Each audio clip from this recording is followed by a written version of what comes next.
Welcome to Daily Conversation. This is Mr. K. Is Eric? Yeah, today is the 21st of August 2021 and the time now is 6:16 a.m. Well, today is a reading session and we are going to continue reading the book Atomic Habit. Well, so before we get started, please click the like button and subscribe to our YouTube channel. All right, so here we go.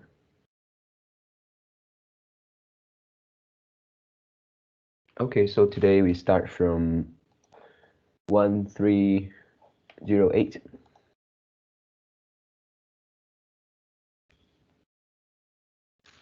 The heavy contract. First seat bail law was passed in New York on December 1st, 1984.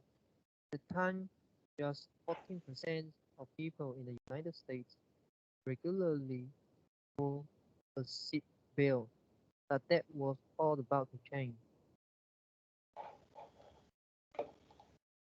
Within 5 years, over half of the nation had seatbelt laws.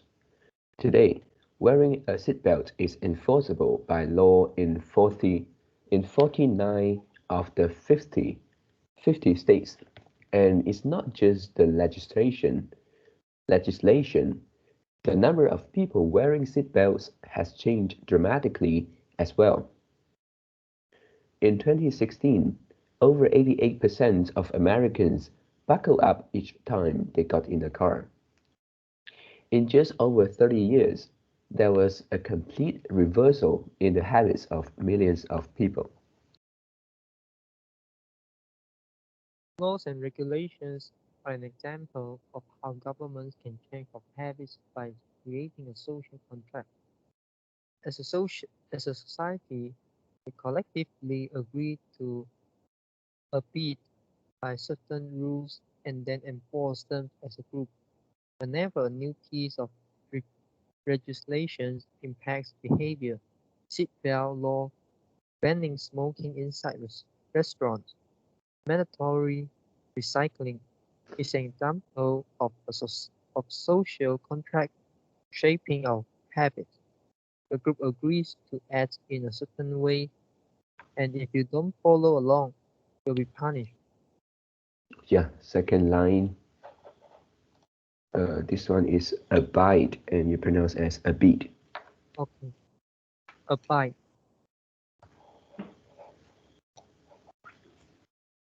Just as governments use law to hold citizens accountable, you can create a habit contract to hold yourself accountable. A habit contract is a verbal or written agreement in which you state your commitment to a particular habit and the punishment that will occur if you don't follow through. Then you find one or two people to act as your accountability partners and sign off on the contract with you.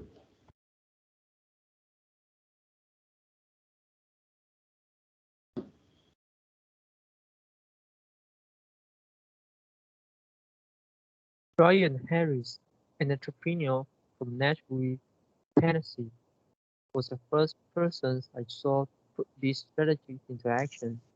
Shortly after the birth of his son, Harris realized he wanted to shed a few pounds. She wrote up habit contract between himself, his wife, and his personal trainer.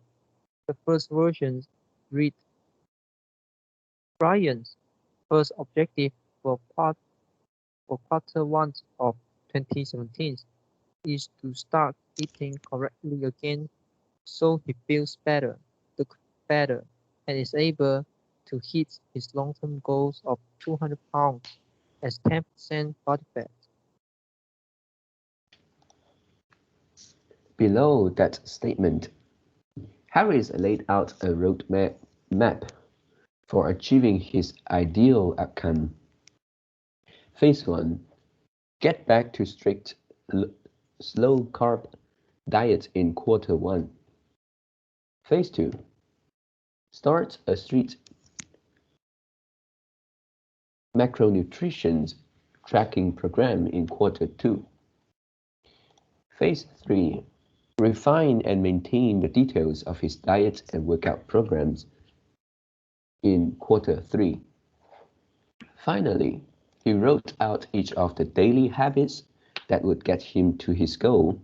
For example, write down all food that he consumes each day and weigh himself each day. And then he listed the punishments if he failed. If Brian doesn't do these 2 items, then the following consequences will be enforced. He will have to dress up each workday and each Sunday morning for the rest of the quarter. Dress up is defined as not wearing jeans, t-shirts, orders, or shorts. He will also give Joyce, his trainer, $200 to use as he sees fit if he misses one day of logging food.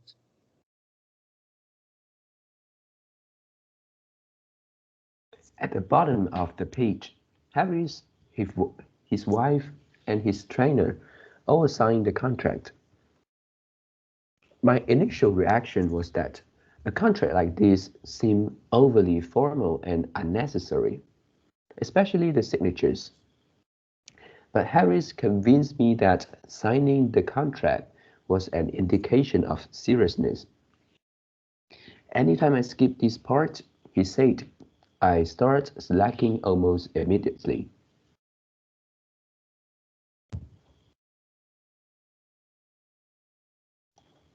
3 months later, after hitting his target for Q1, Harris upgraded his goal.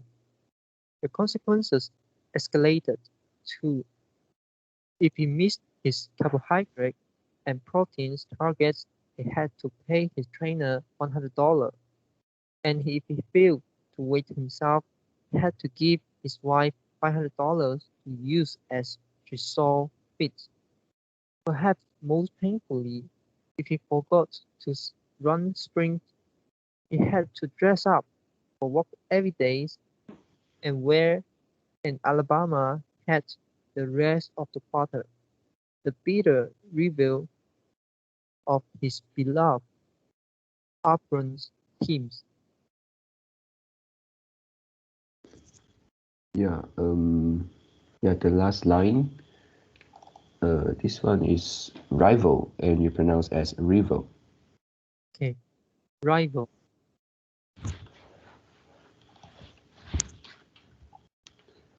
The strategy worked, with his wife and trainer acting as accountability partners, and with the habit contract clarifying exactly what to do each day. Harris lost, Harris lost the weight. To make habits, to make bad habits unsatisfying, your best option is to make them painful in the moment. Creating a habit contract is a straightforward way to do exactly that.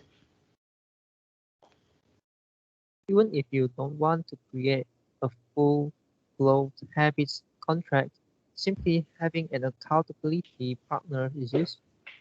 The comedians Margaret Cho writes a joke or song every day. She does a song a day challenge with a friend, which helps them both stay accountable. Knowing that someone is watching can be a powerful motivator. You're less likely to procrastinate or give up because there's an immediate cost. If you don't follow through, perhaps they'll see you as untrustworthy or lazy. Suddenly, you are not only failing to uphold your promises to yourself, but also failing to uphold your promises to others.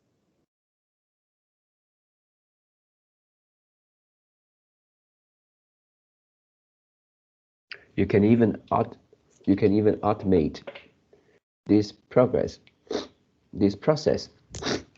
Thomas Frank, an entrepreneur in Boulder, Colorado, wakes up at 5:55 each morning, and if he doesn't, he has a tweet automatically scheduled that says, It's 6:10 and I'm not up because I'm lazy.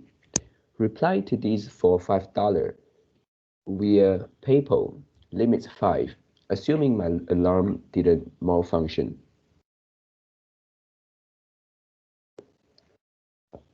We are always trying to present we are always trying to present our best selves to the world.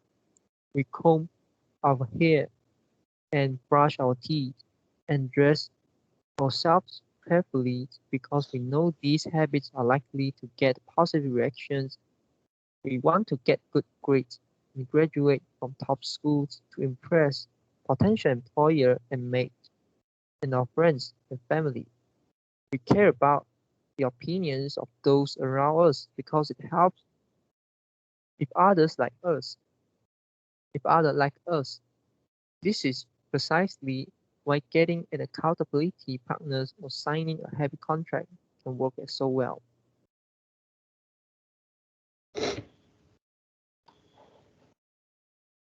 Chapter summary. The inversion of the fourth law of behavior change is make it unsatisfying. We are less likely to repeat a bad habit if it is painful and unsatisfying. An accountability partner can create an immediate cost to inaction. We care deeply about what others think of us, and we do not want others to have a lesser opinion of us. A habit contract can be used to add a social cost to any behavior. It makes the cost of violating your promises public and painful.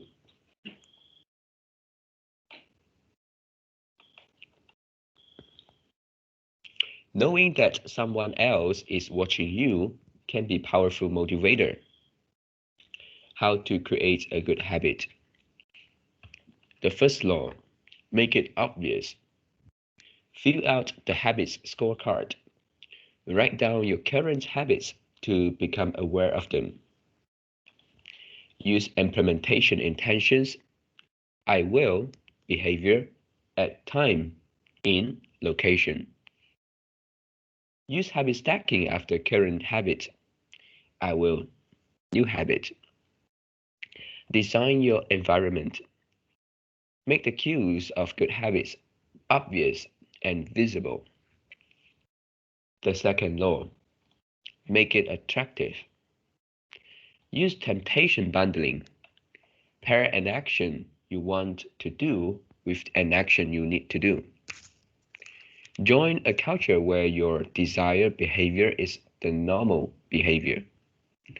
Create a motivational ritual. Do something you enjoy immediately before a difficult habit.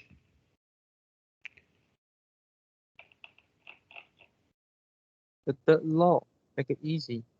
Reduce frictions, decrease the number of steps between you and your good habits. Time the environments, prepare your environments to make future actions easier.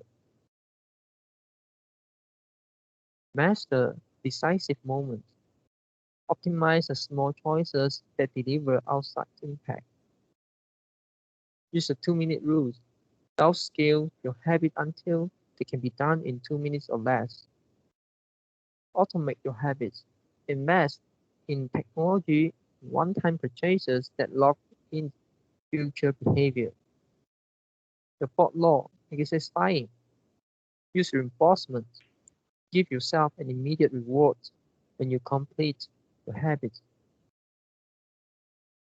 Make doing nothing enjoyable. When avoiding a bad habit, design a way to see benefits. Use habit trackers. Keep track of your habits, trick, and don't break the chain. Never miss twice. When you forget to do a habit, make sure you get back on track immediately. How to break a bad habit? Inversion of the first law, make it invisible. Reduce exposures. Remove the cues of your bad habit from your environment. Inversion of the second law, make it unattractive. Reframe your mindset. highlight the benefits of avoiding your bad habit. Inversion of the third law make it difficult. Increase frictions. Increase the number of steps between you and your bad habit. Use a commitment device. Restrict your future choices to the ones that benefit you. Inversion of the fourth law that is unsatisfying. Get an accountability partner. Ask someone to watch your behavior. Create a habit contract. Makes the cause of your bad habits public and painful. You can download a printable versions of this habit cheat sheet at atomic.habit.com/cheat sheet. Advanced tactics. How to go from being merely good to being truly great. The truth about talent, when genes matter and when they don't. Many people are familiar with Michael Phelps, who is widely considered to be one of the greatest athletes in history. Phelps has won more Olympic medals not only than any swimmer, but also more than any Olympian in any sport. Okay, for the line 1370, Oh, I think this should pronounce when genes matter and when they don't. You pronounce when genes matter and when they don't, because this is the questions. mm. Is it? Mm. Yeah. Yeah.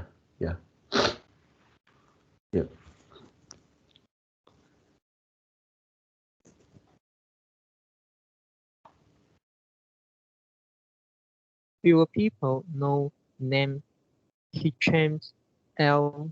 Gore, but he was a fantastic athlete in his own right. Al Gore is a Moroccan runner who holds two Olympic gold medals and is one of the greatest middle distance runners of all time.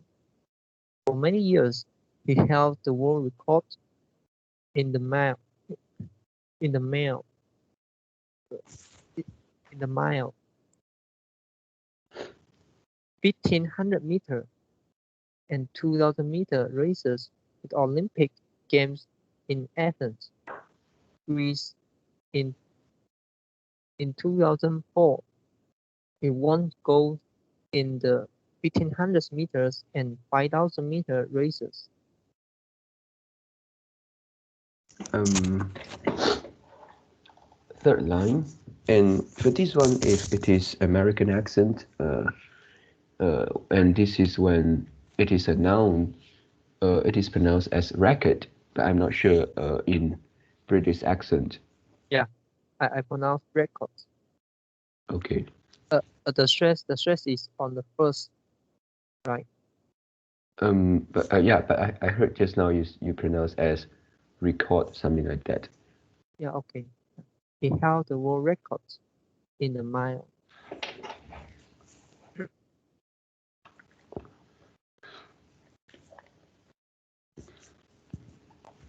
These two athletes are widely different in many ways. For starters, one competed on land and the other in water, but most notably, they differ they differ significantly in height. In, in height. El Guro is 5 feet 9 inches tall. Phelps is 6 feet 4 inches tall. Despite this 7-inch difference in height, the two men are identical in one respect. Michael Phelps and Hakim El Guro wear the same length inseam on their pants.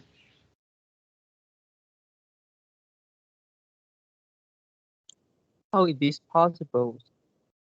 Phelps had relatively short legs for his height and a very long torso, the perfect build for swimming. El Giro has incredibly long legs and a short upper body, ideal frames for distance running.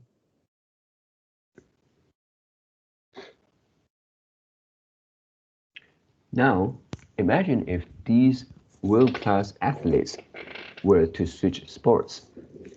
Given his remarkable athleticism, ath- ath- athleticism, athleticism, athleticism, could Michael Phelps become an Olympic caliber distance runner with enough training?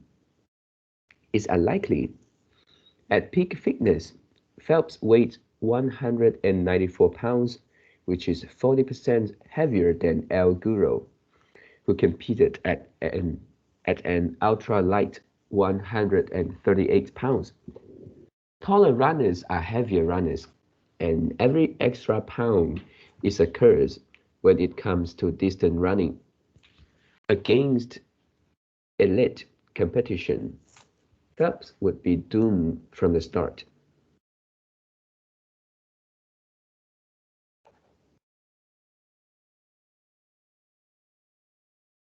Similarly, Outdoors might be one of the best runners in history, but it's doubtful he would ever qualify for the Olympics as a swimmer. Since 1976, the average height of Olympic gold medalists in the men's 1500 meter runs is 5 feet 10 inch 10 inches. In comparison, the average height of Olympic gold medalists in the men's 100 meter freestyle swim is 6 feet 4 inches. Swimmer tends to be tall and have long back and arms, which are which are ideal for pulling through the water. Al would be at a severe disadvantage before he ever touched the pool. Last line. This one is pronounced as severe. It pronounced severe. Okay. Severe.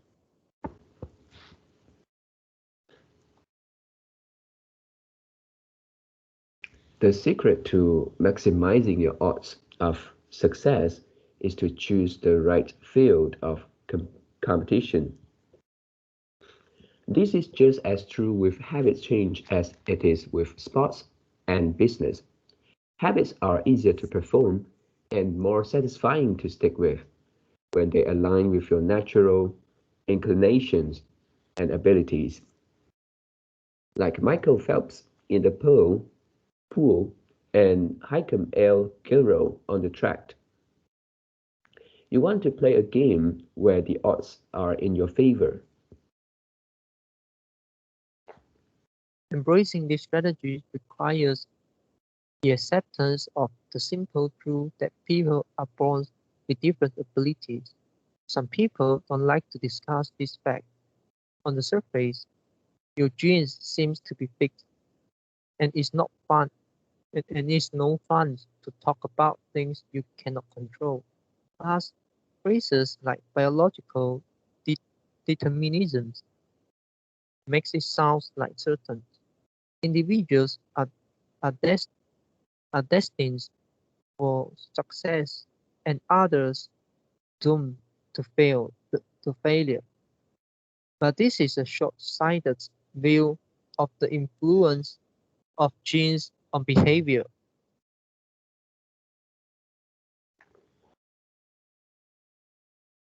The strength of genetics is also their weakness.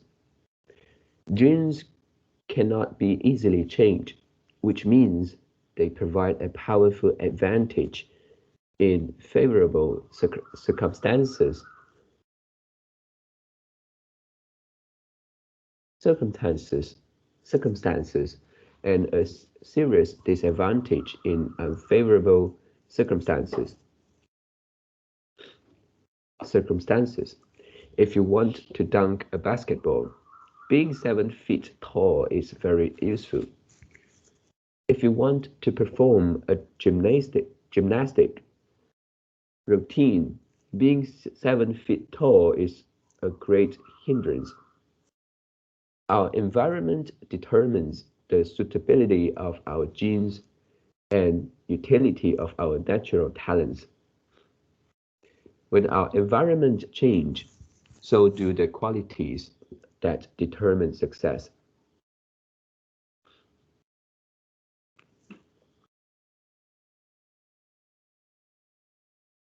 This is true not just for physical characteristics, but for mental ones as well. I'm smart if you ask me about habits and human behavior, not so much when it comes to knitting, rocking, proposal, uh, proportions, or guitar chord. Competence is highly dependent on context. Okay, last line. The guitar chords. You pronounce as Chords, chords. okay, chords.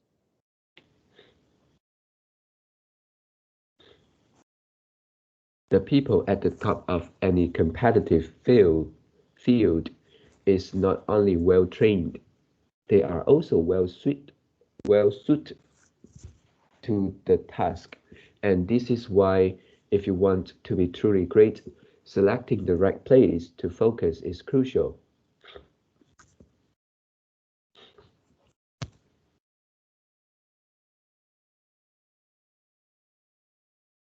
In short, genes do not determine your destiny. They determine your areas of opportunity. As physicians Gabriel made notes, genes can predispose, but they don't predetermine. The areas where you are genetically predisposed to success are the areas where habits are more likely to be satisfying. The key is to direct your efforts towards areas that both excite you and match your natural skills to align your ambitions to your ability.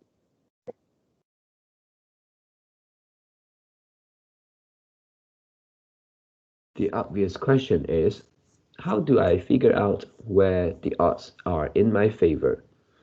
How do I identify the opportunities and habits that are right for me? The first place we will look for an answer is by understanding your personality. How your personality influences your habits. Your genes are operating beneath the surface of every habit, indeed, beneath the surface of every behavior. Genes have been shown to influence everything from the number of hours you spend watching television to likelihood to marry or divorce, your tendency to get addicted to drugs, alcohol, or nicotine. There's a strong genetic component to how obedient or rebellious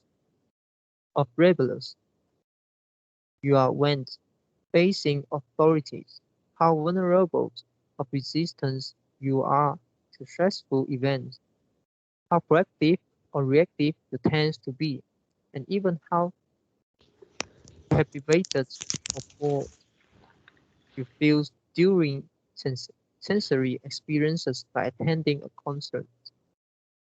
As Robert Blooming, a behavioral genetician at King's College in London, told me, is now at the point where we have stopped testing to see if traits have a genetic component because we literally can't find a single one that isn't influenced by our genes.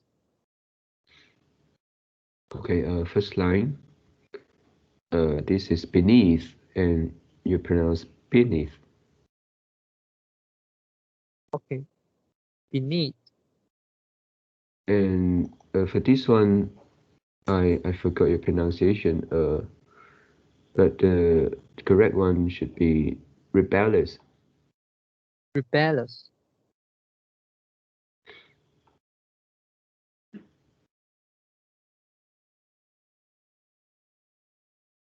Bundle together your unique cluster of genetic traits, predispose you to a particular personality. Your personality is the set of characteristics that is consistent from situation to situation. The most proven scientific scientific analysis of personality traits is known as the Big Five, which breaks them down into five spectrums of behavior.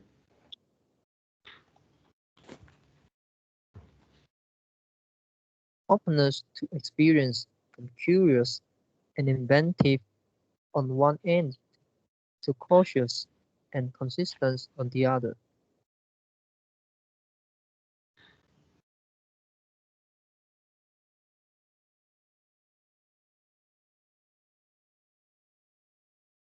Conscientiousness, organized and efficient to easygoing and spontaneous.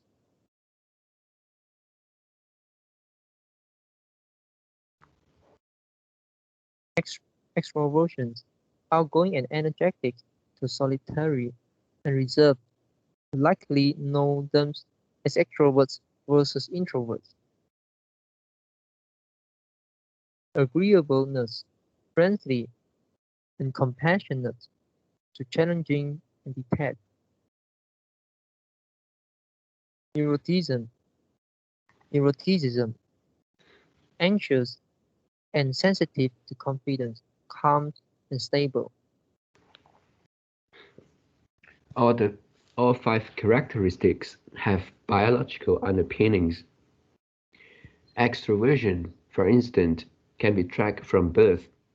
If scientists play a loud noise in the nursing ward, some babies turn towards it while others turn away.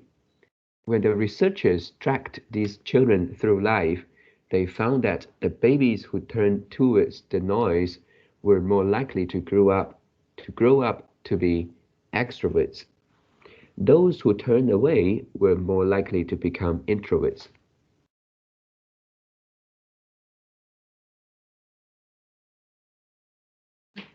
People who are highly in agreeableness are kind, considerate, and warm. They also tend to have higher natural oxytocin levels, a hormone that plays an important role in social bonding, increases feelings of trust, and can act as a natural antidepressant. You can easily imagine how someone with more oxytocin might be inclined to build habits like writing thank you notes or organizing social events. As a third example, consider neuroticism, which is a personality trait all people possess to various degrees. People who are high in neuroticism tend to be anxious and worry more than others. This trait has been linked to hyper hypersensitivity,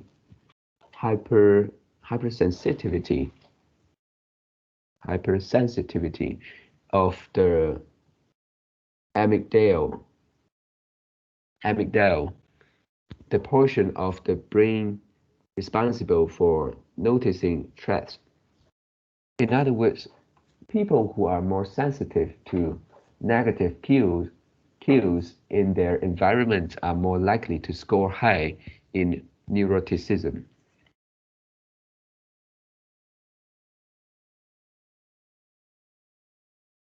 Yeah, I think I have just read until the line.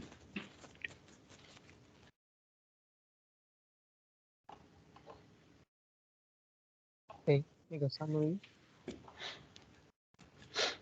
Okay, so for today's one, firstly is the part talking about social contract, and then which is something we can do um, by having a contract with the other person.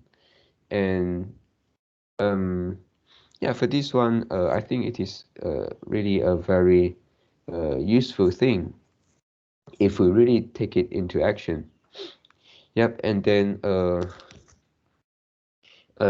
in social contract, we will have one person who is called accountability partners. Yeah, who is the counterparty of the contract.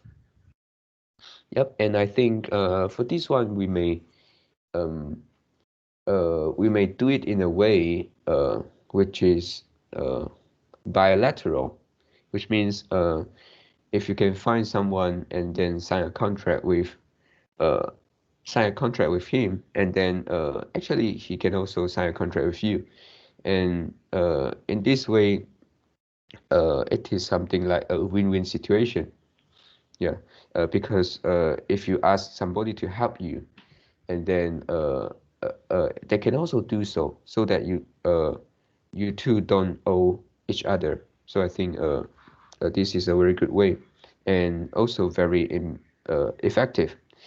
But one thing is that um, for the example in this book, uh, uh, the person actually finds two other counterparties to have the contract with.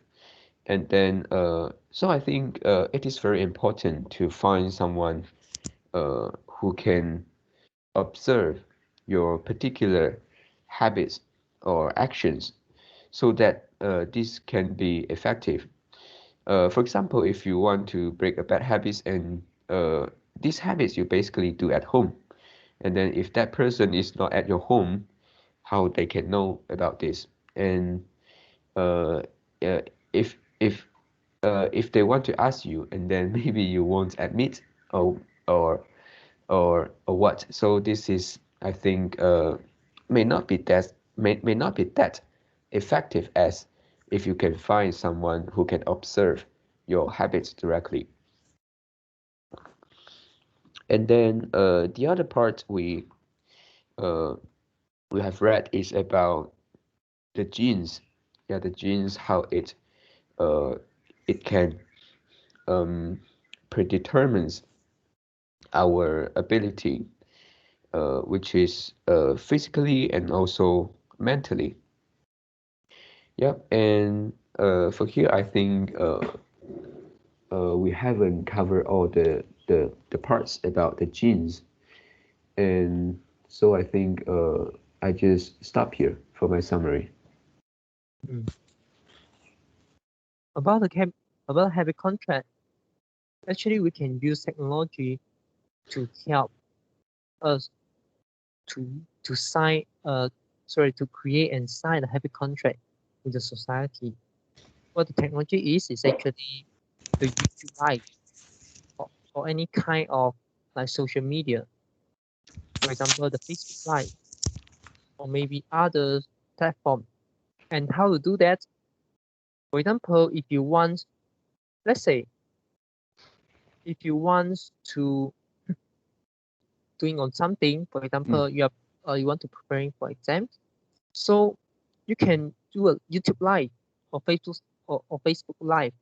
For example, you give your you give yourself you you plan to study 1 hour each day from 3 p.m. to 4 p.m. So you just turn on your camera and do the live, and then mm, you are studying. Mm. So this is also a form of habit contract. Mm. yeah. And uh, I know one of the YouTuber, which is a girl, and she also do something like that, and she work for a big firms, big technology firms, and she's the data scientist, and data scientists uh re- required to require a data scientist need to acquire a lot of programming, coding skill, and she need to learn a lot of things, and Mm, she also need to learn the mathematics, the logarithms, and all the models. Yeah. And and when she want to uh when she need to studies, and then he just do the live. Mm, yeah, yeah. Of course, not many people watching it, but never Mm. mind. Mm, she, she just create and sign the happy contract. Yeah, and who wants to observe, then it is up to other people. Mm. Mm. But it is something like the happy contract was created uh psychologically, so you don't need to really like take out a paper and write all terms, all the condition, and then sign and ask other people to sign. Mm, Mm. yeah. And also another method was mentioned in this reading session, which is you incentive you give incentive to other people to lose you, to to to observe, and also to observe your behavior, to check, and also to review. Yeah, one of the incentive is you give money. Mm, Mm. yeah. And okay, for the next one, which is the gene, and I found that uh the author have a very good mindset, which is normally when people talk about genes, and they'll think about the weakness. But for the author, when he talk about genes, he not only talk about weakness. Yeah, of course, weakness is important to acknowledge, but he also mentioned about the strengths. Yeah, and we should do something that we are talented, and also we like to do, and also uh something that we have the passion. Yeah, so it's not something like we force ourselves to do to do other things which may ill or benefit us more.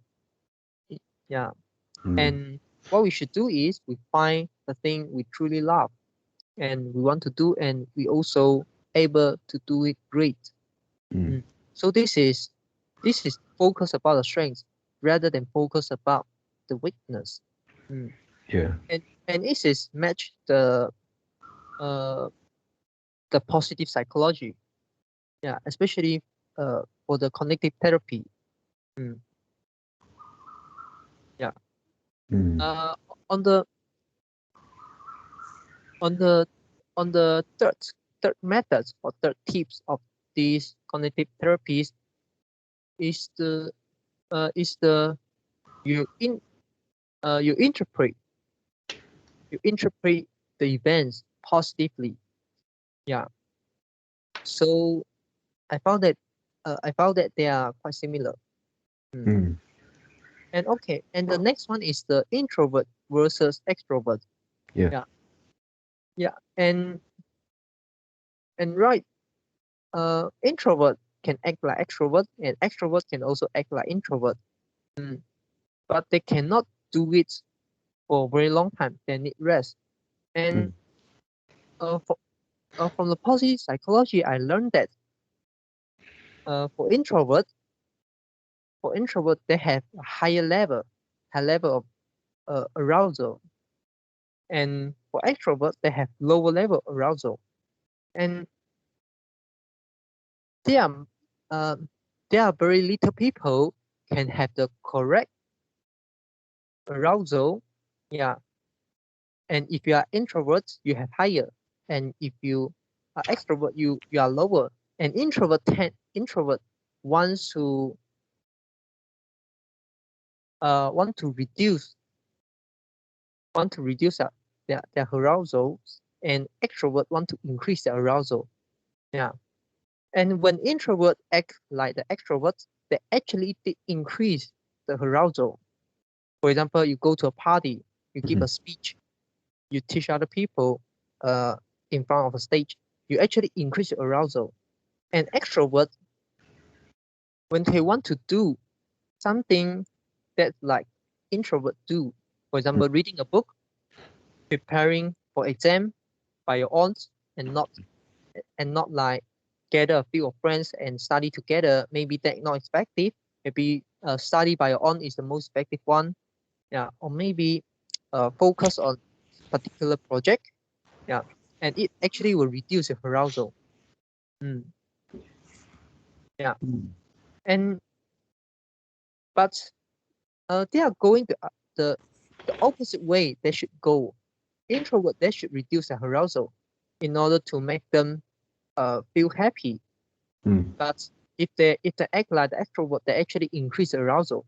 Yeah, and extrovert is opposite, case. And but it doesn't mean that they cannot act. They can act, but they need rest. For example, introvert, if they give a speech on the stage, or if they go to a party and act like extroverts and tell a joke, and after they come back from the party, they need more time to rest. They need more time to spend uh, by themselves. They cannot keep doing the things the extrovert do. Yeah. Mm. Yeah. Okay. Yeah. So this is all my summary. Yeah, so the same for the extrovert, right? If they kind of do something by their own for a long time, let's say reading a book by their own, going to a place, let's say to go on a trip uh, by themselves, and also they couldn't stand that, right, for a longer term. Mm. Mm. But for extrovert, when they go to a trip, they'll talk to other people. Yeah. Yeah. Okay. Okay. Anything else? Yeah. And then the technology part, just now you mentioned, yeah, it's very good. I almost overlook, and many other people also do this. Like, they're not as strong as having a live on your social media platform, but can also be something like, let's say you go to the gym, you check in every day, you take photos, and maybe you take photos and the date to prove that today you went to the gym. And then you can also uh, post something like, I'm gonna take a challenge. I want to go to the gym maybe how many days in a row or how many days in a week for how many weeks. And yeah, we can also do that, right? And then after that, we either have the live video or either have the photos post on your Facebook or other social media platform. Mm. Yeah. All right. So I have finished my sharing. Okay. That's all for our today conversation. How do you feel? Did you enjoy the conversations? Please tell us what you think of our conversation. And we are not native speakers. If you found any vocabulary mistake to be made, please also comment to let us know, because we want to learn more and improve ourselves. Remember to like and subscribe to us. Thanks for watching. See you tomorrow. See you tomorrow.